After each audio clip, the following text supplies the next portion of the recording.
ವೀಕ್ಷಕರೇ, ಎಲ್ಲ ಕ್ಷೇತ್ರ ಮಹಿಮೆ ಅಂತಕ್ಕಂಥದ್ದು ಬಹಳ ವಿಶೇಷವಾಗಿ ನೀವು ನೋಡಬೇಕಾದ್ದು ಏನು ಅಂದರೆ, ಮೊದಲನೇದಾಗಿ ಕ್ಷೇತ್ರ ವಿಚಾರಗಳೆಲ್ಲ ತಿಳಿಸಿದ್ವಿ, ಬಹಳ ಸಂತೋಷ. ಆದರೆ ಈ ಹೊಸ ವರ್ಷ ಅಂತ ಹೇಳ್ತಕ್ಕಂಥದ್ದು ಸಾಧಾರಣವಾಗಿ ನಮಗೆಲ್ಲ ಉಗಾದಿ ಅಂತ ನಿಮಗೆ ಗೊತ್ತೇ ಗೊತ್ತು. ಇಲ್ಲಿ ಒಂದು ಗ್ರಾಮ ದೇವತೆ, ತದನಂತರ ಮೂಲ ಕ್ಷೇತ್ರವಾಗಿರ್ತಕ್ಕಂಥ ಮೂಲ ನಾಗಕ್ಷೇತ್ರ, ತದನಂತರ ಆಂಜನೇಯ, ಆ ಕಡೆ ಇರ್ತಕ್ಕಂಥ ಮಹಾಗಣಪತಿ, ಇದೆಲ್ಲ ಒಂದು ಸಾನ್ನಿಧ್ಯ ಜೊತೆಗೆ ಇಲ್ಲಿರ್ತಕ್ಕಂಥ ವನ, ಅಲ್ಲಿರ್ತಕ್ಕಂಥ ನಾಡು, ಇಲ್ಲಿರ್ತಕ್ಕಂಥ ಗಿರಿ, ಅಂದರೆ ನದಿ, ವನ, ಗಿರಿ ಈ ಮೂರೂ ಸೇರಿರ್ತಕ್ಕಂಥದ್ದು ಕ್ಷೇತ್ರವಾಗತ್ತೆ ಅನ್ನೋದು ಮೊದಲಿಂದ ಐತಿಹಾಸಿಕವಾಗಿ ಬಂದಿರೋದು. ಇವತ್ತಿಗೂ ಆ ಒಂದು ಗಂಗಾ ಕಾವೇರಿ ಸಂಗಮ ಹೇಗಿರುತ್ತೋ ಅಂಥ ಒಂದು ಸಂಗಮ ಕ್ಷೇತ್ರವಾಗಿರ್ತಕ್ಕಂಥ ಇಲ್ಲಿ ನಾವುಗಳು ನೋಡೋದೇನೆಂದರೆ, ಪೊಟ್ರೆಯಲ್ಲಿ ವಾಸವಾಗಿರ್ತಕ್ಕಂಥ ಆಲದ ಮರ, ಎಷ್ಟೋ ಯುಗದಿಂದ ಪ್ರತಿಷ್ಠಾಪನೆ ಆಗಿರ್ತಕ್ಕಂಥ ಆಲದ ಮರ ಯಾವ ಸಿದ್ಧರಿಂದ ಆಗಿದೆಯೋ ದೇವೇ ಬಲ್ಲ. ಆದರೆ ಅಂಥ ಒಂದು ಆಲದ ಮರ ಕ್ಷೇತ್ರದಲ್ಲಿ ರಾಮೋಹಳ್ಳಿ, ರಾಮನ ಹೆಸರಲ್ಲಿ ಇಟ್ಕೊಂಡಿರ್ತಕ್ಕಂಥ ರಾಮೋಹಳ್ಳಿ, ಯಾಕೆಂದರೆ ಹತ್ತಿರದಲ್ಲೇ ಇರತಕ್ಕಂಥ ಸಾವನದುರ್ಗ, ಅಂದರೆ ಹನುಮಂತನು ಸಾಕ್ಷಾತ್ ನಿದ್ರಾವಸ್ಥೆಯಲ್ಲಿದ್ದಾಗ ಅವನು ಮಲಗಿದ್ದಕ್ಕಂಥ ಕ್ಷೇತ್ರವೇ ಸಾವನದುರ್ಗ. ಈ ಆಲದ ಮರ ಇರ್ತಕ್ಕಂಥ ಕ್ಷೇತ್ರ ಹಾವಿನ ಕ್ಷೇತ್ರ, ತದನಂತರ ರಾಹು ಕ್ಷೇತ್ರವಾಗಿರ್ತಕ್ಕಂಥ ಆಂಜನೇಯ ಹತ್ತಿರದಲ್ಲೇ ಇದ್ದಾನೆ. ಇಷ್ಟೆಲ್ಲ ಎರಡೂ ಕ್ಷೇತ್ರದ ಮಧ್ಯದಲ್ಲಿ ಈಗ ಒಂದು ನಾಗಸರ್ಪದವಾಗಿ ಸುಬ್ರಹ್ಮಣ್ಯನೇ ಸ್ವಯಂ ಮುಕ್ತಿಯನ್ನು ಕೊಡ್ತಕ್ಕಂಥ ಈ ಕ್ಷೇತ್ರ ಮಹಿಮೆಯನ್ನು ತಾವು ನೋಡಬೇಕಾದ್ರೆ ಮಧ್ಯಬಿಂದು ಸ್ವರಃ. ಭಾಳ ಸಂತೋಷ. ಇಂಥ ಒಂದು ಕ್ಷೇತ್ರ ದರ್ಶನವನ್ನು ತಾವೆಲ್ಲ ಮಾಡೋಕ್ಕೆ ಅಭಿಲಾಷವಾಗಿದ್ದೀರ, ಭಾಳ ಜನ ಹೋಗಿರ್ತೀರ.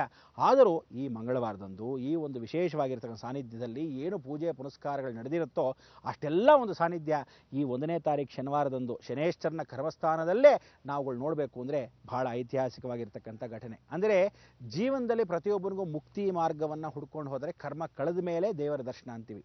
ನೀವು ದೇವರ ದರ್ಶನ ಮಾಡಿ ಕರ್ಮವನ್ನು ಕಳ್ಕೊಳ್ಳಿ ಅಂತ ನಮ್ಮ ಮಾಧ್ಯಮ ಮುಖಾಂತರ ನಿಮಗೆಲ್ಲ ಹೇಳ್ತೀವಿ. ಹೋಗೋಣ ಬನ್ನಿ ವೀಕ್ಷ.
ನೋಡಿದ್ರೆ ಎಂಥ ಒಂದು ಆನಂದ.